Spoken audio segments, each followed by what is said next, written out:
really sorry. Any questions for Brad Stevens?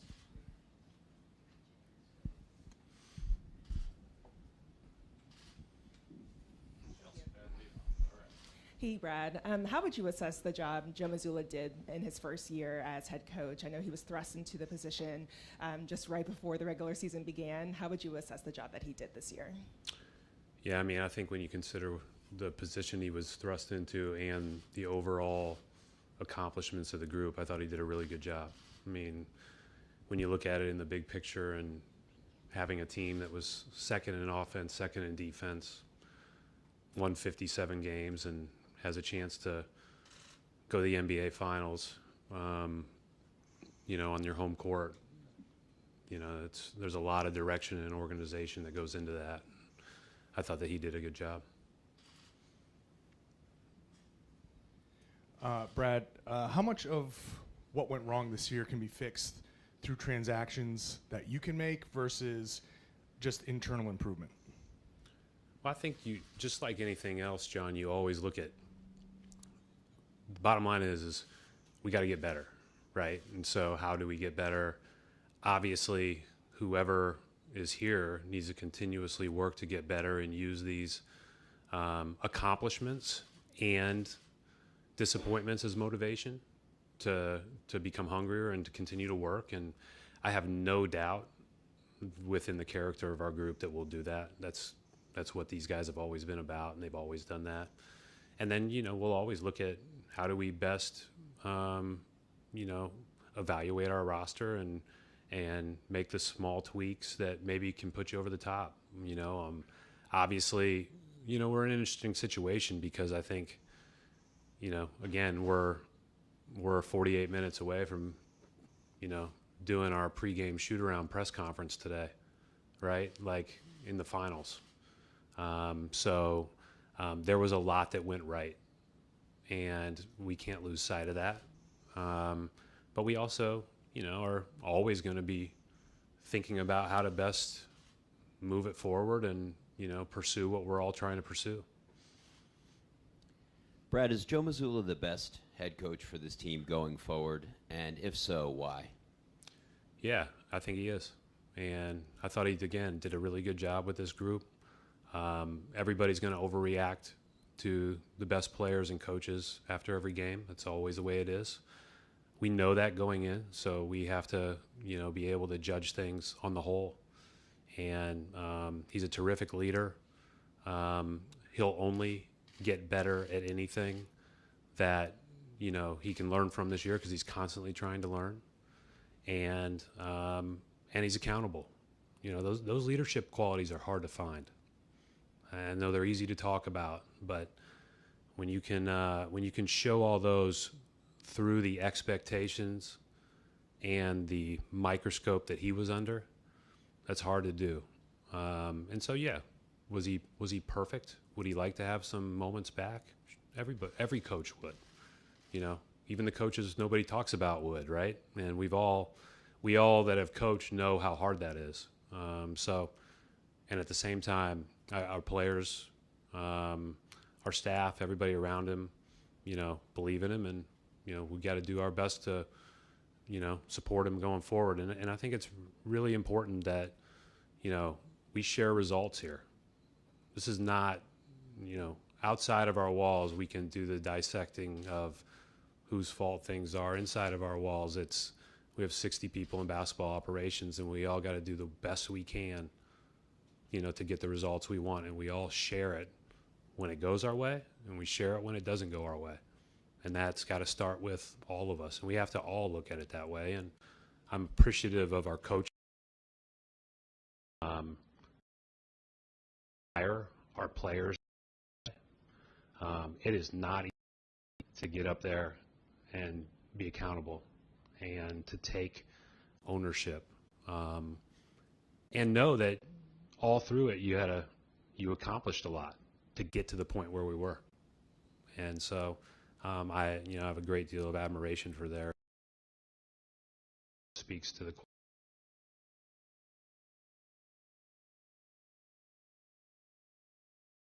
Brad, you guys lost some members of the coaching staff, throughout the year. I know the timing was tough, but what was the thinking in terms of not adding to the coaching staff throughout the year? And do you feel, in hindsight, you left the staff shorthanded at all in that front? Well, I think one of the things is obviously we had a change in coaches 5 days before the season started, and we did try to add to the staff at that time. But you're also weighing, like, you've got a lot of people that are really talented in here. I mean, I'm sure you'll see, and as be talked about, like our assistants this year, and our assistants pretty much every year, are going to be called and asked by a lot of teams. So we have a good staff, and I think that that's one thing that kind of gets lost in the shuffle, right? Because we did have a lot of people that we lost too, but the staff we had was good. And we did try. Losing Damon in March, we again tried. But those timings are tough for people to up and move or up and, join a new team that they don't know anything about or don't know. But that was, just to be supplemental because we believed in the people that were here. Moving forward, we'll have at least, we'll see how everything shakes itself out with what the staff looks like, but we'll at least have one addition that we'll make now that we have a summer to make it. And we'll go from there. Just real quick to clear up any potential gray area, Joe is back next year. Yeah. With Grant, it was kind of an up and down season for him. How do you kind of view, his importance to this franchise and this team, and how do you anticipate on your end kind of the summer unfolding and your desire to keep him? Yeah, listen, Grant's a good player. Grant has been a good player. I can't talk about, as you know, with Jalen Grant or whoever, I can't talk about details of contracts. And specifically with Grant's own restricted free agency, all those are down the road right now as far as when we can discuss those things with him or with you. But he is a good player who was on a really deep team. And with that, with the addition of Brogdon last year, that was going to require that, guys that had gotten a little bit more opportunity weren't going to get as much. And that obviously hit a few of our players, Peyton included. And Grant was another one of them. But everybody around the league knows that Grant can, add value to a winning team. We know that. We're big fans of his. And, I thought he played, did a lot of good things when he got the opportunity. But I don't think it was an easy, roster to always decide who would play because we did have a lot of good players. And just briefly, Malcolm mentioned maybe he might need surgery. Is there any idea on that? And how is Jason doing, or any other possible? Yeah, I mean, we had a number of guys by the end, but probably no more than every other team does, so certainly not excuses. Jason's feeling a little bit better, but he's got a pretty decent ankle sprain. And Malcolm, we're going to put our heads together, and he'll put his head together with his agent and figure out what he wants to do with regard to next steps. You probably saw Derek. Derek, luckily, his knee at the end was just a hyperextension, just a small sprain.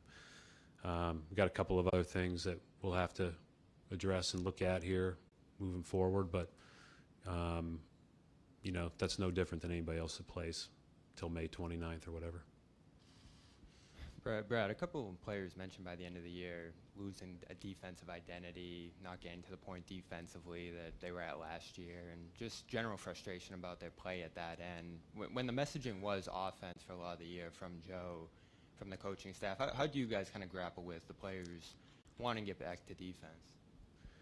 Well, I think the first thing that you have to do is look at what's true, right? And we're the second best defense in the NBA, right? So something was good too, right? And we were the second best offense in the NBA in the regular season. So that usually portends to give you a great shot. There's no question that Rob's injury at the start of the year and him only playing 35 regular season games made it tougher to be, maybe from a lineup standpoint, what we could be defensively at our most dynamic. And so at the end of the day, I thought that, we had to improve offensively to become better, to compete. and we had to be able to play defense and maintain that level and identity that we had prior to be our very best. And, on both ends, we came up a little bit short. I do think that if I had to say, one end that we came up more short on in our last few games, it was probably the offensive end, with the turnovers. And we obviously didn't shoot the ball well, and Miami shot it great. That's the one thing that, the competition is real. The competition is tough. Miami was terrific. Miami played a terrific series. But overall, I thought we were good on both ends of the floor when I looked at it in totality. Could we have been better? Sure. On that Rob point, he's a starter last year. You guys do go double big a lot last year. He obviously coming back from surgery ends up on the bench there. How do you kind of view the next steps for him and just him being a major part of this team? I mean, he's a huge part of our opportunity to be great, right? And I think that's obvious. And we saw a little bit of that obviously in the Phillies series when we went back to it. In the Miami series though, it was a lot harder. They went small, fast, and spread us out, and were running great action, and they made it tough for us to defend those guys on the perimeter, and they made a ton of shots from a lot of different places and a lot of different people. But Rob does give us a different, dynamic, right, with his ability to play way above the rim on both ends of the floor. And, as we went through the regular season, it was much about getting him healthy towards the finish line and making him ready to play those big minutes in the playoffs. And for the most part, he was able to do so. He was sick in Game 7 and played a little bit less than maybe he would have. But other than that, I thought he gave us what he could in the playoffs and, felt pretty good from a leg standpoint throughout the playoffs. He did ding his wrists up a little bit, but again, everybody's got that. How involved were you from one playoff game to the next, especially during the Eastern Conference Finals, and coming up with strategy and adjustments from one matchup to the next? My job is to be here to support everybody in this building with whatever they need at that time. And, if somebody wanted to talk about something, or if there was something that felt like, we needed to share, I just think it's important to limit the noise and be on one page. And so certainly would be involved with conversations and those type of things on how we were going to play, or who we were going to play. But it wasn't my decision, and I wanted that to be very clear that whatever the coaching staff decides, we all support. And it's one of the toughest things about being a coach is you have a million different ideas coming from a million different people. And so to be able to sift through that and to be able to make the right decision for the team is the challenge. And so we have to limit that within here to the best that we can. And then how important, as you fill out the coaching staff, is it to add people who have head coaching experience? Yeah, I mean, I think that, first of all, Joe's experience now is you could probably measure in dog years, right? Because he's been in 3 Eastern Conference Finals and a Finals, and he's been in, now the head coach throughout one of those runs. That's a experience in and of itself. I tried to prepare him for what it was going to feel like after each game, win or lose. And I know how that feels for those guys, and that's one of the reasons why I always talk about how much I respect Jalen and Jason, because it's the same thing, right? Like after every game that doesn't go your way, that they're going to be dissected, and the further you go, the more it is, and so that hey, you can have a great regular season, and when you're playing when no one else is playing, everyone's watching, and so that's just part of it. So the more that we can, again, be there to support. So back to your question with being, head coaching experience, I think it's, he's got a ton of that. But we're going to look for, with at least, again, one addition to the bench, and he'll lead this charge. We'll look for somebody that's got a lot of NBA experience for sure. Brad, throughout the year, the players talked a lot about not getting bored with the little things, and especially said it's really on them and not really on Joe to create that sense of urgency and motivation. So from your perspective, from your perch as a leader and as Joe's perch and his leadership, what do you guys need to do to create a little bit more of a culture shift to make sure that sense of urgency is more consistent? Well, again, Jared, I don't want to overreact. We have an incredibly resilient group. They're tough. With their backs against the wall, they're amazing. And at the same time, we came up short. And, certainly I thought a big part of coming up short was our early play in the last two series. Especially in the Miami series, right, when you go down 0-3, and Game 3 was awful. But the rest, we had our opportunities in Philly Game 1. We had our opportunity in Philly Game 4. We had our opportunity in Miami Game 1 and 2. Those are opportunities where we played well a lot of the time, but we weren't good enough. And so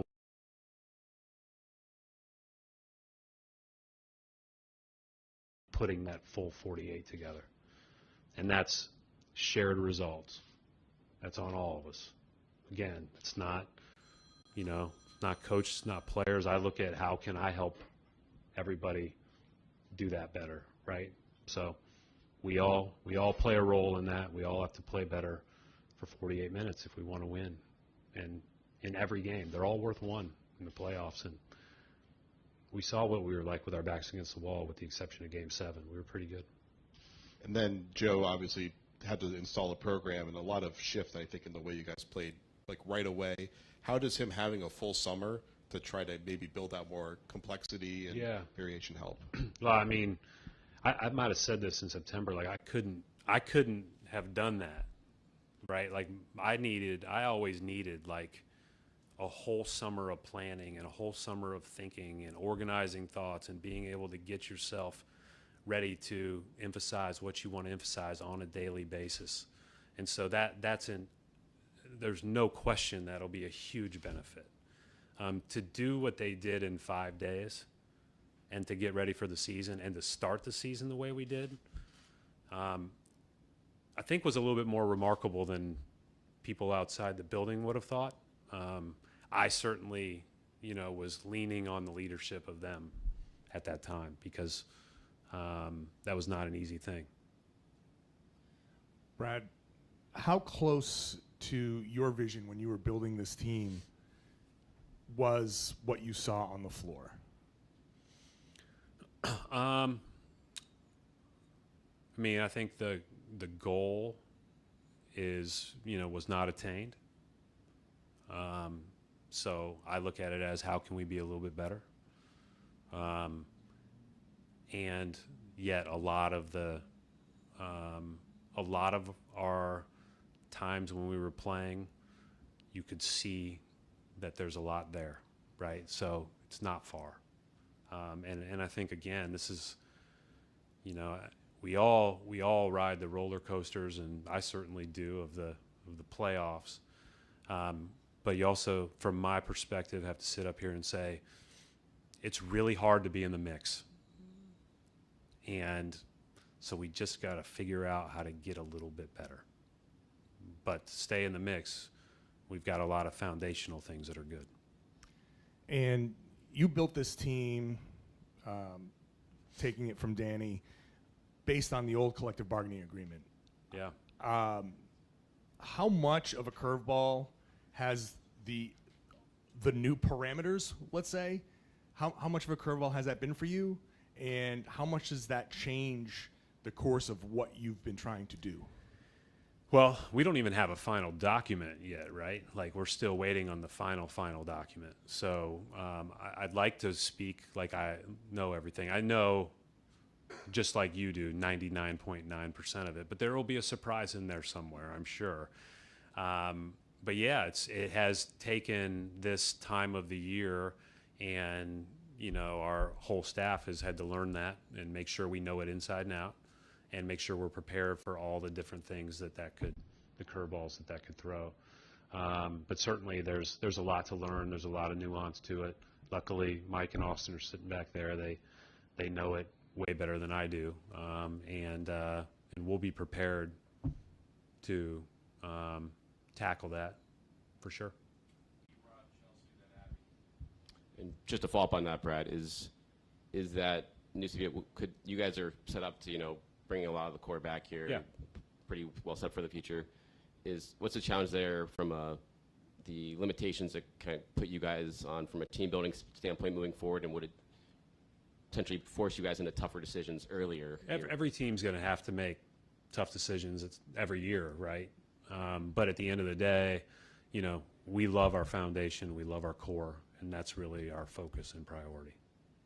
And you mentioned offensively, you guys thought that was the biggest issue at the end of the playoffs for you guys. Just those last couple games. I mean, yeah. maybe we don't win Game 6, right? It goes both ways. It's probably a little bit of an exaggeration, Brian. I mean, Game 6 we played pretty well. We didn't shoot it well. We were 7 for 35 from 3, right? And we struggled late in that game. One of the reasons we struggled late in that game because they were scoring every time and setting up their 2-2-1.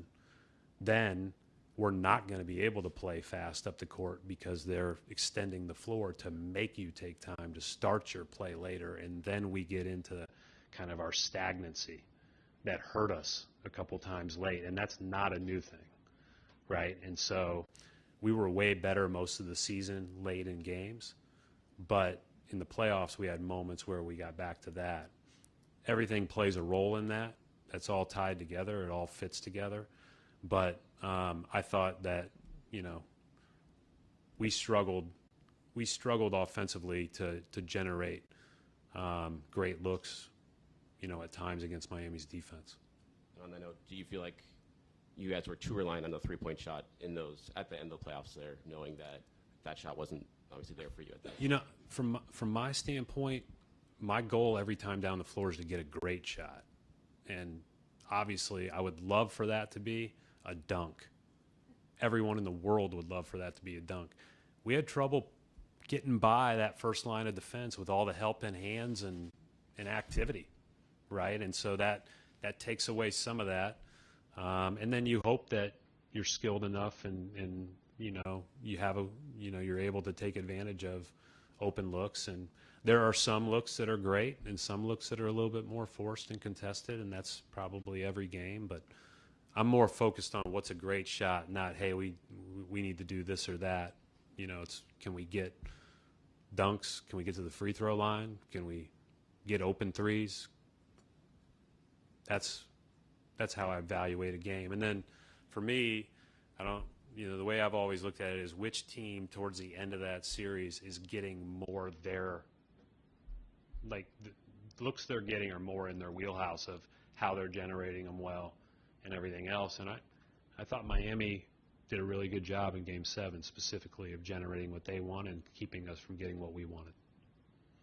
You mentioned you love your core. Do you plan on offering Jalen Brown an extension this summer, and do you get a sense that he still wants to play in Boston? Well, I've gotten nothing but great conversations with Jalen, but we can't talk about all that stuff, as I said earlier with Grant. Like, I'm not allowed to talk about, the contract details, let alone the extension, because it's not of that time yet. Right now, his window is between July 1st and October or whatever it is. And but I can say, without a doubt, like, we want Jalen to be here, and he's a big part of us, and we believe in him, and I'm thankful for him. And and I said this earlier, I'm really thankful for when those guys have success, they come back to work, and when they get beat, they own it and they come back to work. And so I know that that's what they're about. And that's hard to find. Kind of like what I talked about with leadership earlier. Those qualities aren't for everybody. So, Jalen had a great year, all NBA year. He's a big part of us moving forward in our eyes. Peyton was pretty open with us, especially at the trade deadline, even saying he was kind of hoping he would be traded. How do you balance a situation like that with understanding he could be a part of this team, but also, wanting to do right by him? He's a guy that loves basketball. Yeah, everybody loves basketball. It's a hard job, you know, and you get paid a lot to handle those situations. And but I really feel for a guy like him, because there are guys that work at it, and then there are guys that are obsessed with it, and he's obsessed with it. You know, that's kind of his personality. He works at it. He's a really good player. As I've told him many times this year, everybody knows you're a really good player, not only in this building but around the league. They understand your circumstances, that we have Derek White, that we have Marcus Smart, that we have Malcolm Brogdon, you know, that in the playoffs you only go 7 or 8 deep in a lot of cases. But we don't know how that's all going to shake itself out moving forward. And so I'm a big Peyton fan. I believe in him, and everybody here does, and we'll see how everything shakes itself out again. But he's a good player. And just lastly, and you've said a couple of times, you guys are right there, you've been right there, but there's still that last step. If you had to kind of step back, what do you think you guys need to take that last step? You know, as I kind of do the post-mortem of the season, there are all these things that we've talked about, and then I go back to, if we're over 500 at home, we would have had rest and we've been in the finals. And I know that sounds too simple, but we need to be, you know, we need to be better on offense. We need to be better on defense. We need to be better helping all through the seats we're in here within this building. And we need to play better. You know, we need to play better when we work all year for home court advantage. and so there's all kinds of things.